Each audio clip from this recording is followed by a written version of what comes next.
love him. We love him. That's like loving your own kid. He's a kid. He's a 4-year-old kid. Look at this. You see this? How you cannot love a kid? Huh?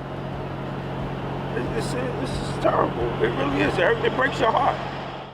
Parents, neighbors, and the community compelled to scour the area in and around Buckrow Point Apartments, searching for any signs of Codi Bigsby. It is now day 4 of the search for the 4-year-old little boy. News 3 was at the family's apartment on Rondelay Drive at noon today. The first to bring you this video of officers carrying bags of evidence out of the Bigsby home. The boy's father is still being questioned as a person of interest in this case. News 3 has never left the scene, day and night, bringing you each new development in this heartbreaking case. And right now, Kurt Williams is live in Hampton, leading our coverage with a team of News 3 reporters. So Kurt, brings up to speed. What is the very latest out there in Hampton? Todd and Barbara, a lot of activity out here, new developments. You mentioned some of them. Those bags of evidence seen coming from Codi's apartment. Our cameras were rolling and caught that. There is also an expanded timeline of when investigators want to hear from you as far as the last time you believe you may have seen Codi. And then there's also just a lot more activity out here as well. And we have what we call a mast cam. It's a camera attached to our mast. And if we can take that now, we can show you the big picture view. So we now also have more vehicles out here, more emergency response vehicles, more tents. So we have the Hampton Roads Communications Response Unit out here, the Hampton Roads Incident Management Team, the Chesapeake Fire Marshals, the Chesapeake Community Emergency Response Team. And I asked the folks from Chesapeake, were y'all asked to come out here? They said, no, we volunteered. So a lot to unpack of what's going out here. And of course, we have been bringing you team coverage. And once again, on this 4th day of searching for Codi, we have team coverage. We have News 3's Chelsea Donovan and News 3's Ellen Ice out here. We first want to go to Chelsea Donovan. And Chelsea, I walked back there and saw all the activity that was going on in front of Codi's apartments. And you were there when those bags of evidence started being hauled out of the house.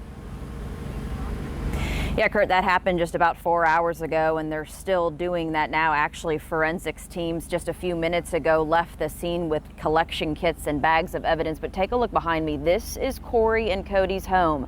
You can see the Hampton police officers have been posted up here now for about 4 hours as folks have been going in and out and collecting evidence all afternoon. Other things that they've been doing, though, here from the police department, they've been canvassing the neighborhood. Take a look at this flyer. This is really at pretty much every apartment here in the Buckrow Point community. You can see, do you know Codi, his father or his siblings? Have you seen Codi or his father since Christmas? So that's that expanded timeline you were talking about, Kurt. Do you live in Buckrow Point Apartments and have Ring doorbell or other surveillance cameras? Of course, they're asking now the FBI to get involved in this, along with Hampton Police and all of these other agencies. Let's take you back to about noon when we were first on the scene, showing you that video of those teams coming in. Also, these police going door to door, asking these residents for help. Of course, what we saw is these forensic teams, they suited up with collection kits and paper bags in hand, searching inside the home that Codi shares with his siblings. Now, Hampton police would not confirm, they wouldn't tell me if a search warrant had been executed for probable cause or if Codi Bigsby gave his consent. Now, Corey, still voluntarily at the Hampton Police Department, he's answering those questions. His sister did tell me today, though, that he did retain a lawyer. She was actually out here just a few minutes ago. We caught up with her. I asked her several questions as where she thinks Codi is and if she thinks her brother is innocent. Take a listen to this interview. There's nothing I can really say at this point. We've retained counsel, and if you want, you can direct your questions to him. But do you believe that your brother is innocent? What can we say to have you defend him? There's nothing I can say about that at this time.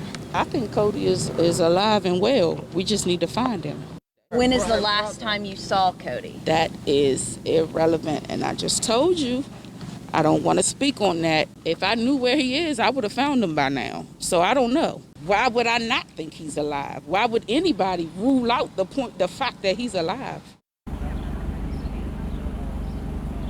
I also asked her when is the last time she spoke or even saw Codi, and she refused to answer that. One of the things that she was very emphatic on, though, is where is Codi's mother and why isn't she here searching the ground and scouring this area like she is or all of these other agencies? She says that she resides in D.C., but said she had no idea where she was at this point.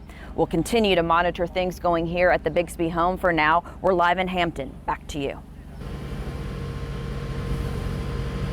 Chelsea, thank you so much. Our team coverage now continues with News 3's Ellen Ice. And Ellen, you have the community response, and what have they been telling you as we are now in day 4 in the search for Codi?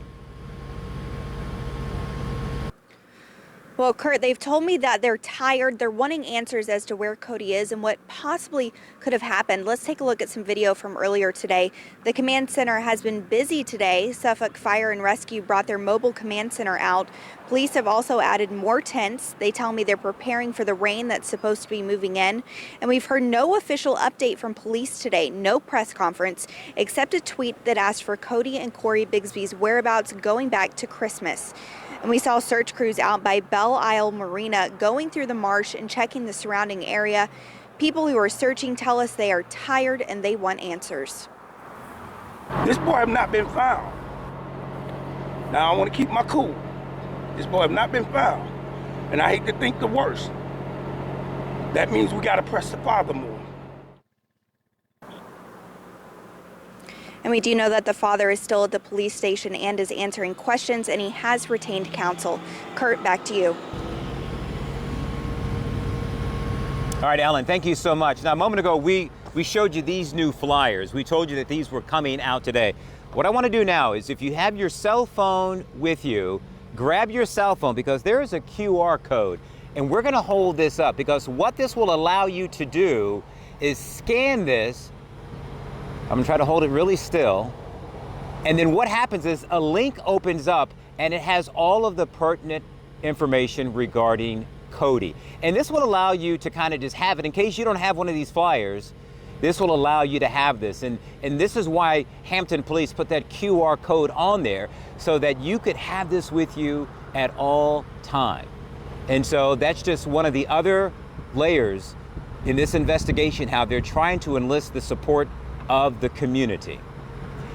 Again, tremendous amount of activity taking place behind me.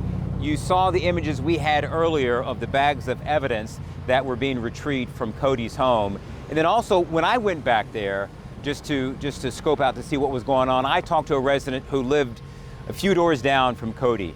And she was just telling me that it's just sad and it's frustrating that there are no answers. And she also said that it was sad because it used to be that the kids would play out in this neighborhood after school until it got dark. And she said since all of this is unfolded, the kids aren't coming outside to play anymore. Back to you in the studio.